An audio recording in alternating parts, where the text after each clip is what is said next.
ఓం శ్రీ గురుభ్యో నమ. హరి ఓం. ఓం సుముఖశ్చైకదంతశ్చ కపిలో గజకన్యకః లంబోదరశ్చ వికటో విఘ్నరాజో గణాధిపః ధూమకేతుర్గణాధ్యక్షో ఫాలచంద్రో గజాననః వక్రతుండః శూర్పకర్ణో హేరంబస్కందపూర్వజः షోడశైతాని నామాని యః పఠేత్ శృణుయాదపి విద్యారంభే వివాహే చ ప్రవేశే నిర్గమే తదా సంగ్రామే సర్వకార్యేషు విఘ్నస్వస్య న జాయతే. శ్రీమహాగణాధిపతయే నమః. ఓం సం శరవణభవాయ నమః. ఓం దుం దుర్గాయే నమః. ఓం హ్రీం హనుమతే నమః. వీక్షిస్తున్నటువంటి ప్రేక్షకు మహాశయులందరికీ కూడా మరి ఈ 2026 సంవత్సరము ఫిబ్రవరి 23వ తేదీ నుండి మే 10వ తేదీ వరకు కూడా మేషరాశి పర్యంతము మీనరాశి వరకు కూడా పంచగ్రహ కూటమి చతుర్గ్రహ కూటములో నానా విధములైనటువంటి దోషాలని ప్రతి రాశి వారికి అట్లాగే వారి జన్మజాతకంలో ఉన్నటువంటి లగ్నానుసారము ఏ ఏ గ్రహాలు ఏ ఏ స్థానాలకి ఆధిపత్యం వహించి ఈ రాహువుతో మరియు శనితో కలిసినప్పుడు అంటే ఈ యొక్క 72 రోజుల్లో ఇటు రాహువుతో పాపగ్రహంతో పాపగ్రహమైనటువంటి శనితో కలవటం ద్వారా ఈ 70 రోజులు కూడా చాలా విశేషమైనటువంటి ఇబ్బందులు కలిగే అవకాశాలు ఉంటాయి. అందుకని ముఖ్యంగా జన్మ రాశి ప్రకారము ఫలితాలు కొంతవరకు మాత్రమే మనకి అన్వయించబడతాయి. అందులో ముఖ్యంగా ఫిబ్రవరి 23 నుండి ఏప్రిల్ 5వ తేదీ వరకు కూడా కుజుడు రాహుతో కలిసి ఎదురుకుండా ఉన్నటువంటి కేతువుతో దృష్టి కలిసి ఉండటం చేత కుజరాహు కేతువుల యొక్క సమ్మేళనం, అలాగే ఏప్రిల్ 6వ తేదీ నుండి మే 10వ తేదీ వరకు కూడా ఈ కుజుడు శని భగవానుడితో కలవటము, అది మీనరాశిలో. ఈ యొక్క కుజరాహువుల యొక్క కేతువు యొక్క సమ్మేళనం కాలసర్ప యోగ దోషాలని, అట్లాగే వారి యొక్క జన్మజాతకాలలో ఏదైనా కుజదోషాలు కానీ సర్పదోషాలు కానీ పితృదోషాలు కానీ, అట్లాగే వారికి నడుస్తున్నటువంటి దశల్లో ఏదైనా కుజ మహర్దశో రాహు మహర్దశో కేతు మహర్దశలో అంతర్దశలో శనికి సంబంధించినటువంటి మహర్దశలు కానివ్వండి, అట్లాగే ఏలినాటి అష్టమ అర్ధాష్టమ కంటక వేద శనిగ్రహ దోషాలు కానివ్వండి, జన్మజాతకాలలో కుజుడు రాహు కలిసి ఉన్న, అట్లాగే కుజుడు శని కలిసి ఉన్న, కుజ శుక్రులు కలిసి ఉన్న, రాహు శుక్రులు కలిసి ఉన్న, ఇట్లా మల్టిపుల్గా వారి యొక్క జన్మజాతకాలలో లగ్నాతో ఉన్నటువంటి స్థానాధిపత్యం పరంగా రకరకాల వైబ్రేషన్స్ అన్నీ కూడా వారి యొక్క జన్మ నక్షత్రానుసారము జన్మ రాశి ప్రకారము ఇప్పుడు ప్రెజెంట్ గోచారంలో ఈ 70 రోజులు కూడా ఆ ఇచ్చేటటువంటి శుభ ఫలితాలు ఒక రకంగా ఉంటాయి. జాతకంలో కొంతమందికి వివాహ ఆలస్యాలు, లేకపోతే వివాహం అయిన తర్వాత ఎన్నో రకాలైనటువంటి కుటుంబ సమస్యలతో విడాకులు అవ్వటము, అట్లాగే సంతాన ప్రతిబంధక దోషాలు, గర్భ విచ్ఛిన్న దోషాలు, 1-4 సార్లు గర్భము విచ్ఛిన్నమవుతూ మానసికంగా ఇబ్బంది పడేటటువంటి వారు, అట్లాగే మనసు చంచలంగా ఉంటూ అసలు వారేం చేస్తున్నారో వారికే తెలియనటువంటి సందర్భానుచితంగా ఉండేటటువంటి ఎన్నో ఇబ్బందులకరమైనటువంటి పరిస్థితులు కానివ్వండి, అట్లాగే ఎప్పుడు చూసినా సరే వాహనాలకు సంబంధించినటువంటి దోషాలు, అది ప్రయాణాలలో ఆటంకాలు కావచ్చు, లేకపోతే 1-4 సార్లు వాయిదాలు పడవచ్చు ముఖ్యమైనటువంటి పనుల యందు, లేకపోతే ప్రయాణాలలో ఎప్పుడూ ప్రమాదాలు జరుగుతూ వారికి ఉన్నటువంటి 2 వీలర్ కావచ్చు 4 వీలర్ కావచ్చు ఎప్పుడూ కూడా ఆ యొక్క రిపేర్లు చేస్తూ వారి యొక్క ధనమంతా ఖర్చు అవుతున్నటువంటి వారు, అట్లాగే అన్నదమ్ములతో విపరీతమైనటువంటి అంటే కుటుంబంలో అన్నదమ్ముల అక్క చెల్లుల యొక్క సంబంధాలు చాలా గొప్పవి, మరి వారి మధ్య సరైనటువంటి అనుబంధాలు లేకపోవటము, ముఖ్యంగా ఉన్నతమైనటువంటి ఉద్యోగాలు చేసేవాళ్ళు కానీ రాజకీయ వ్యవస్థలో ఉండేటటువంటి ఉద్యోగులు కానీ నాయకులు కానీ ఎవరైనా సరే, మిలిటరీ వ్యవస్థలో కానీ పోలీస్ వ్యవస్థకి సంబంధించిన రంగంలో ఎవరైనా సరే వృత్తి వ్యాపారాలు చేసేవాళ్ళు కానీ, బార్బర్ షాపుల్లో ఉండేటటువంటి వాళ్ళు ఓనర్స్ కావచ్చు పనిచేసేవాళ్ళు కానీ, అట్లాగే కషాయ పని చేసేవాళ్ళు, కుమ్మరి పని చేసేవాళ్ళు, శస్త్రచికిత్సలు చేసేటటువంటి డాక్టర్లు, అనస్థీషియా ఇచ్చేటటువంటి అనస్థీషియా ఇచ్చేటటువంటి డాక్టర్లు కానివ్వండి, అట్లాగే పెద్ద పెద్ద బిజినెస్ మెన్స్, పారిశ్రామికవేత్తలు కానివ్వండి, వీళ్ళందరికీ కోర్టుకు సంబంధించినటువంటి సమస్యలు ఒక పట్టాన ఎడతెరిపి లేకుండా వారి యొక్క జన్మజాతకంలో జరుగుతున్నటువంటి పరిస్థితులను బట్టి ఎన్నో ఎదుర్కొంటూ ఉంటారు. వారికి ఉన్నటువంటి డబ్బంతా కూడా లాయర్లకో, కోర్టులకో, పోలీసులకో దారపోసేటటువంటి పరిస్థితి చాలా మందికి ఉంటోంది. నాకున్నటువంటి అనుభవరీత్యా ఎంతోమంది ఫోన్ చేస్తూ ఉంటారు, చెప్తూ ఉంటారు. కాబట్టి అట్లాగే సంతానం పుట్టి కూడా వారు మానసికంగా ఎదగలేనటువంటి వాళ్ళు, అట్లాగే అగ్ని ప్రమాదాలు, ఊరికనే ఆ ఇళ్లలో దొంగతనాలు కావచ్చు, వాళ్ళ బంగారాలు పోవచ్చు, లేకపోతే వారికి సంబంధించినటువంటి వ్యాపార దోపిడీ జరగచ్చు, వ్యాపారాల్లో మోసాలు జరిగేటటువంటి వాళ్ళు, వ్యాపారానికి సంబంధించి ఎప్పుడు అటువాళ్ళు ఇటువాళ్ళు చుట్టుపక్కల వాళ్ళు ఏడ్చేటటువంటి వాళ్ళు. ఎందుకంటే ఇప్పుడు నడుస్తున్నటువంటి పంచగ్రహ కూటమి రాహు శనుల యొక్క యుతి కుజుడితో సంబంధంగా ఉంది కాబట్టి చాలా చాలా మల్టిపుల్గా ఎవరి జాతకానుసారం సరిగ్గా లేకపోతే, జాతకంలో దశలు అంతర్దశలు కుజుడు ఇందాక చెప్పినట్టుగా కనుక జరుగుతున్నట్లయితే గోచారంలో రూల్స్ వేరుంటాయి. జాతకంలో ఉన్నటువంటి సిచ్యువేషన్స్ మహమ్మారి పరిస్థితులను కలిగజేస్తాయి. ఎన్నో రకాలైనటువంటి విపరీత అనారోగ్య, దీర్ఘకాలిక అనారోగ్య సమస్యల పరంగా అనుకోకుండానే ఆపరేషన్స్కి వెళ్ళే పరిస్థితులు ఉంటాయి. ఒక్కోసారి ఆపరేషన్స్లో వికటించి ప్రాణాలు పోయే పరిస్థితులు ఉంటాయి. కొంతమందికి జాతకాలలో ప్రేమ విఫలం జరిగి ఇంట్లో వాళ్ళు ఒప్పుకోక వారిలో విపరీత ఆలోచనలు కలిగి ఆత్మహత్య ప్రయత్నాలు చేసుకోవటము, లేకపోతే ఒకానొకప్పుడు ఆత్మహత్యలు చేసుకున్నటువంటి వారి యొక్క ఆత్మ శాంతించక వారి కుటుంబంలో ఎప్పుడూ ఏదో ఒక అలజడి కలుగుతూ ఉండటము, ఒకరి పోయిన తర్వాత మళ్ళీ వరుసనే ఇద్దరు ముగ్గురు ఆ ఇంట్లో చనిపోవటము, ఇలాంటివి కూడా చాలా సమస్యలు ఉంటాయండి. కొంతమంది ఇళ్లలో అలా జరుగుతూ ఉంటాయి. కాబట్టి ఇవన్నీ కూడా జన్మతః వారు చేసుకున్నటువంటి కర్మానుసారంలో ఇప్పుడు నడుస్తున్న దశలు అంతర్దశలు ఎక్కడైనా కనుక యాక్టివేట్ అయితే, ఆ గ్రహాలు ఎక్కడన్నా కలిసి ఉన్నట్లయితే ఆ సర్పదోష ప్రభావాలు కావచ్చు, కుజదోష ప్రభావాలు, శనిగ్రహ దోషాల ప్రభావాల వలన ఇప్పుడు గోచారంలో వారి యొక్క జన్మరాశి, వారి యొక్క జన్మ నక్షత్రానుసారము గ్రహాలు సంచరించేటటువంటి మూమెంటు సరిగ్గా లేదు. కాబట్టి ప్రతి ఒక్క రాశివారు జాగ్రత్తగా వినండి, గమనించండి. ఉన్నటువంటి దోష పరిహారార్థం నా యొక్క శ్రీమాత జ్యోతిషాలయ పీఠంలో నేను ప్రతినిత్యము కూడా దాదాపుగా మార్చి 2వ తేదీ నుండి ఏప్రిల్ 5వ తేదీ వరకు కుజగ్రహ, రాహుగ్రహ, కేతుగ్రహ శాంతి కోసము మహాగణపతి, దుర్గాదేవి, అట్లాగే సర్పసూక్త జప పారాయణలు, ఆ 3 గ్రహాలకి జపాలు చేస్తూ ఏప్రిల్ 6వ తేదీ నుండి మే 10వ తేదీ వరకు కుజుడు శని యొక్క యుతి వలన కొంతమంది జాతకాలలో దోషాలు ఉంటాయి. కాబట్టి అంటే వృత్తి ఉద్యోగాల పరంగా కావచ్చు, ప్రమోషన్స్ లాగా ఉద్యోగాలు పోయి, లేకపోతే ఉద్యోగాలలో ఎప్పుడు గొడవలు, వీరికి ఉన్న అతి ఆవేశం వలన రక్త సంబంధ దోషాలు కావచ్చు, రక్త సంబంధీకుల వలన కోర్టు సమస్యలు కావచ్చు, ఎన్నో రకాలైనటువంటి గొడవలు, కొట్లాటలు, ప్రమాదాలు, ఈ యొక్క విషయాల యందు ఎవరైతే ఇబ్బందులు పడుతున్నారో వారి కోసమని చెప్పి ఏప్రిల్ 6వ తేదీ నుండి మే 10వ తేదీ వరకు కూడా ప్రత్యేకించి కుజగ్రహ శనిగ్రహ జపాన్ని ఆచరిస్తూ హనుమంతుడికి సంబంధించినటువంటి ప్రీతికరమైనటువంటి ఈ 2 గ్రహాలని ఒత్తిపట్టేటటువంటి హనుమంతుడికి సంబంధించినటువంటి మన్య సూక్త జపాన్ని పారాయణ చేస్తూ నిత్యము హనుమాన్ చాలీసా చేస్తూ, ఇవన్నీ కూడా మన్య సూక్త పారాయణము నిత్యము 5 సార్లు, హనుమాన్ చాలీసా 5 సార్లు, అట్లాగే ఈ యొక్క గణపతి అధర్వణ సూక్తము 7 సార్లు, సర్ప సూక్తము 6 సార్లు, దుర్గా సూక్తము 18 సార్లు.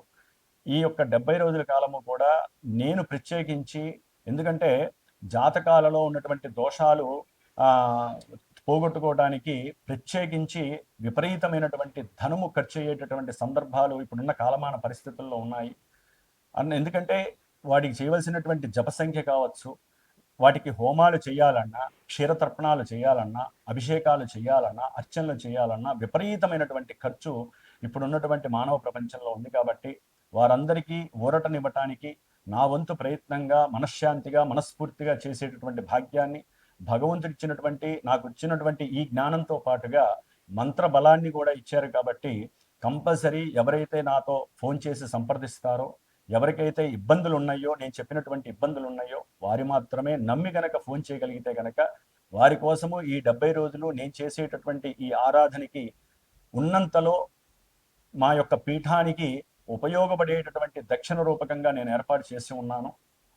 ఎవరైతే ఇబ్బందులు పడుతున్నారో వారి ఒక్కరికి వారి గోత్రము, నక్షత్రము, రాశి, వారి యొక్క పేరు, ఎవరికి సంబంధించి వారి దోషం చెప్తే ఆ దోషాన్ని నిత్యము నేను చెప్పి చేయటము, అట్లాగే ముఖ్యంగా మార్చి 18వ తారీఖున అమావాస్య రోజున సుబ్రహ్మణ్య పాశుపత రుద్రహోమం, నవగ్రహ నక్షత్ర మృత్యుంజయ పాశుపతంతో పాటుగా, అంటే వాటికి సంబంధించిన మంత్రాలతో పాటుగా ప్రత్యేకించి సుబ్రహ్మణ్య పాశుపత రుద్రహోమం జరుగుతుంది. అది సంతానం కోసం కావచ్చు, అన్ని రకాల కార్యక్రమాలు, కోర్టు వ్యవహారాల్లో విజయ సాధన గురించి కావచ్చు, సంతాన ప్రాప్తికి, వివాహ ప్రాప్తికి ముఖ్యంగా ఈ యొక్క హోమాన్ని తలపెట్టాను.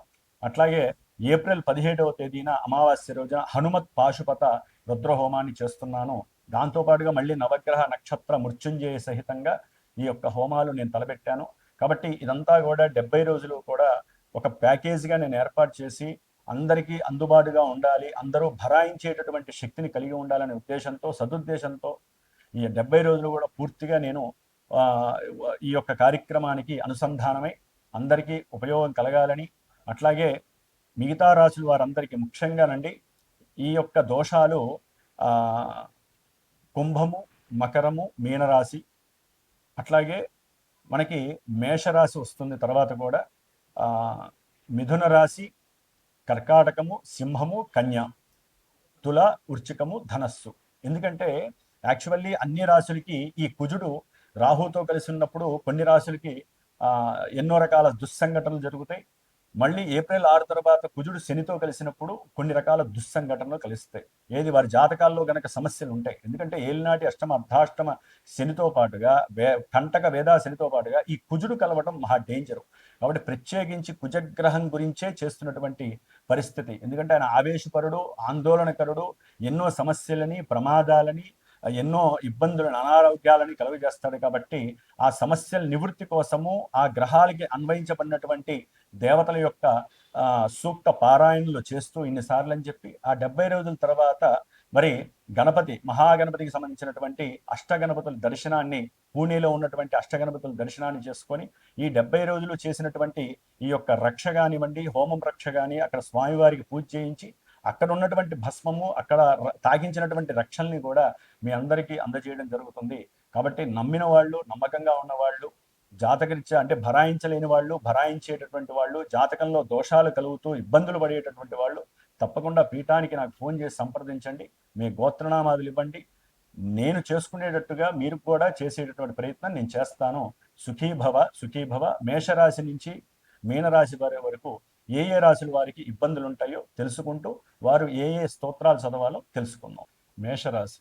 మేషరాశి వారికి ఈ ఫిబ్రవరి 23వ తేదీ నుండి ఏప్రిల్ 5వ తేదీ వరకు కూడా పంచగ్రహ కూటమి, అనగా కుంభరాశిలో ఉన్నటువంటి కుజుడు, రాహువు, రవి, అలాగే బుధ, శుక్రులు, ఈ పంచగ్రహ కూటమి 23 నుంచి మార్చి 1వ తేదీ వరకు మాత్రమే పంచగ్రహ కూటమి అనేది జరుగుతుంది. అప్పటి వరకు వీరికి కొన్ని విషయాల యందు లాభ పరిస్థితులు కనిపిస్తున్నాయి.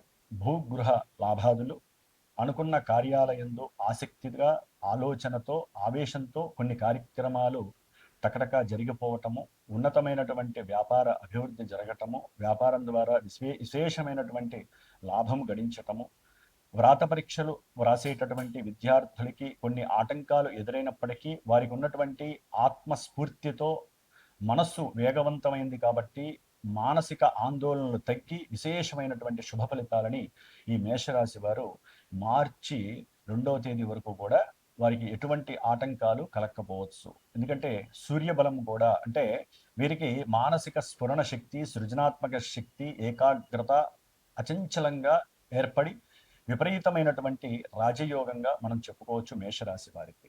అట్లాగే లక్ష్మీ కటాక్షము కూడా విపరీతంగా కలుగుతుంది. వ్యాపారపరమైనటువంటి, వృత్తిపరంగా వీరికి అనుకున్నదే తరువుగా చక్కగా పెన్షన్స్ కానీ, కొంతమందికి గవర్నమెంట్ పెన్షన్స్ కానివ్వండి, లేకపోతే వ్యాపారంలో రావాల్సిన బాకీలు రావటం కానివ్వండి, వేరే వాళ్ళ యొక్క బంధువుల సహాయ సహకారాల ద్వారా వ్యాపారంలో పెట్టుబడులకి కొంతవరకు వీరికి ముందుకు తీసుకువెళ్ళేటటువంటి పరిస్థితులన్నీ కూడా మార్చి 2 వరకు చక్కగా కనిపిస్తున్నాయి.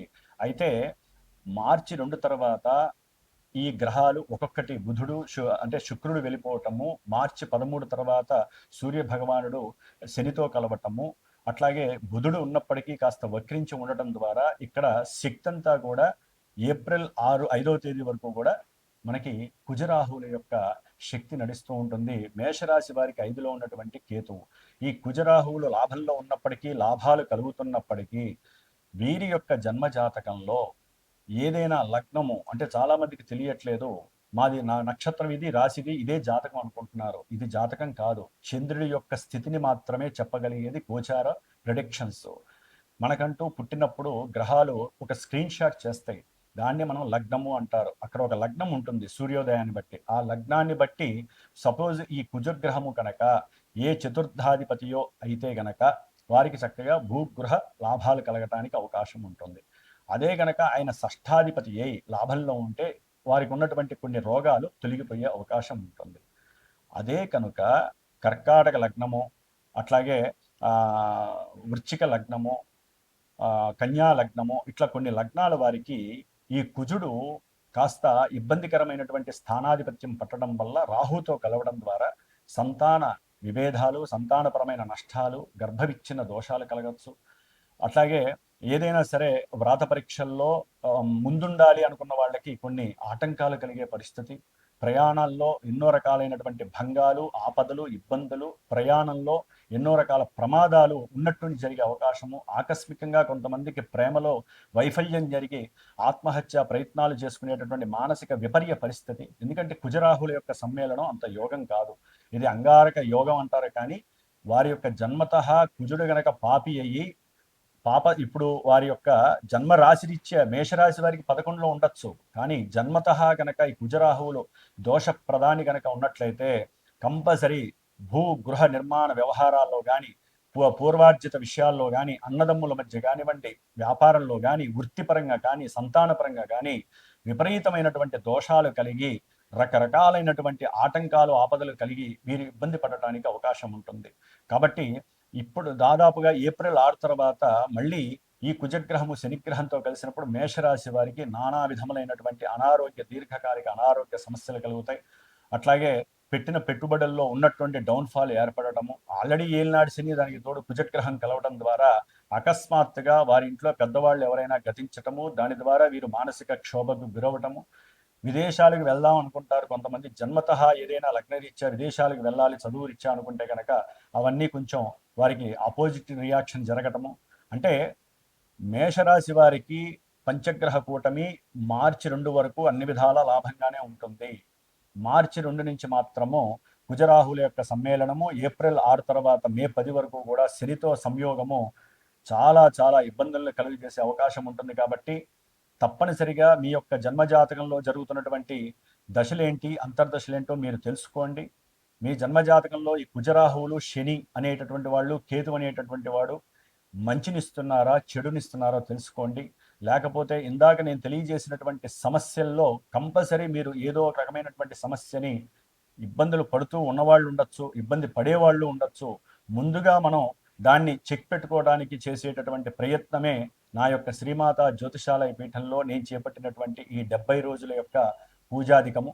కాబట్టి ఈ హోమాలలో కానివ్వండి, ఈ పూజలో కానివ్వండి పాల్గొనేటటువంటి వాళ్ళు, అంటే ప్రస్తుత పరిస్థితుల్లో ఆర్థికంగా బాగా ఎక్కువగా కాలమానంలో దక్షిణ అనేటటువంటి విపరీతంగా పెరిగిపోయింది. కాబట్టి ఈ వచ్చినటువంటి ఈ సందర్భాన్ని నేను 10 మందికి వినియోగించాలనే సదుద్దేశంతో ఈ కార్యక్రమాన్ని తలపెట్టాను. కాబట్టి నా చేత, నా యొక్క శిష్యుల చేత చేపట్టేటటువంటి కార్యక్రమంలో తప్పకుండా మీరు ఏదైనా ఇబ్బందులు పడితే మటుకు సంప్రదించండి. నా వంతుగా నేను మీకు ఆ సహాయాన్ని చేసి మేషరాశికి విశేషమైనటువంటి ఫలితాలు, వారి జన్మతః ఉన్నటువంటి దశ అంతర్దశలు శాంతించేటటువంటి ఉపాయము గణపతి, దుర్గా, సుబ్రహ్మణ్యేశ్వరుడు, హనుమంతుల వారు మాత్రమే ఈ యొక్క 70 రోజులు వారికి అందజేసేటటువంటి పరిస్థితి. మీరు కూడా తప్పకుండా సుబ్రహ్మణ్య పూజని నిత్యము ఆచరించండి. గణపతి విగ్రహాన్ని తయారు చేసుకోండి, అంటే గణపతిని పసుపుతో నిత్యము తయారు చేసి గరికతో అర్చించండి. సుబ్రహ్మణ్యేశ్వర స్వామికి అభిషేకం చేసుకోండి నిత్యము ఈ 70 రోజులు. హనుమాన్ చాలీసా నిత్యము చదవండి. మీ వరకు ఇది చెయ్యండి. శ్లోకాలు, స్తోత్రాలు చదువుకోండి. మంత్రపరంగా సహాయం కావాలి, దానికి తగినటువంటి మరి రక్ష, అట్లాగే భస్మానికి సంబంధించింది కావాలంటే మటుకు నా వంతుగా నేను మీకు ఏర్పాటు చేస్తాను. ఓం శరవణ భవాయ నమః.